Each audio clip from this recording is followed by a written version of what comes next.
Your brand new iPhone deserves the best protection, and the iLune 3-pack screen protector plus 3-pack camera lens protector has you covered. Don't take risks with your iPhone. Click the link in the video description to shop now on Amazon. Welcome to Champions League Spotlight. I'm your host. The big question has finally been answered. Who will lift the Champions League trophy? Well, the wait is over, and it's Paris Saint-Germain, led by their Qatari owners, that have done so with a style and dominance we've all come to expect from this competition.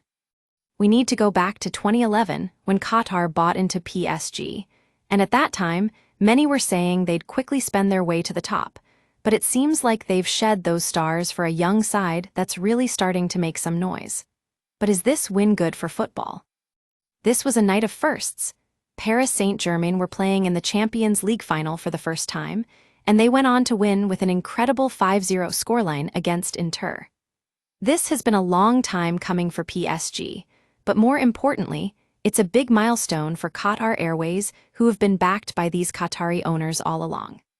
Qatar Airways advertising was everywhere in Munich tonight, from the backdrop of their players celebrating on the pitch to being emblazoned on Inter's training kit.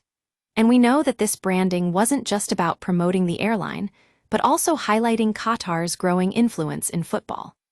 The Qatari government has been under intense scrutiny over its human rights record, and Bayern Munich, who were hosting tonight's match, had their own complicated history with Qatar due to these issues. Michael Ott from Bayern Munich told DW that fan pressure was mounting for them to cut ties with the country, but it seems like PSG and Qatar have finally proved everyone wrong. Paris Saint-Germain's president, Nasser Al-Khelaifi, was beaming with pride after the final whistle, saying they'd proved it and overcome all the doubters. And as he lifted the trophy aloft, surrounded by his players, it's clear that this win is not just about Qatar, but also the future of football itself.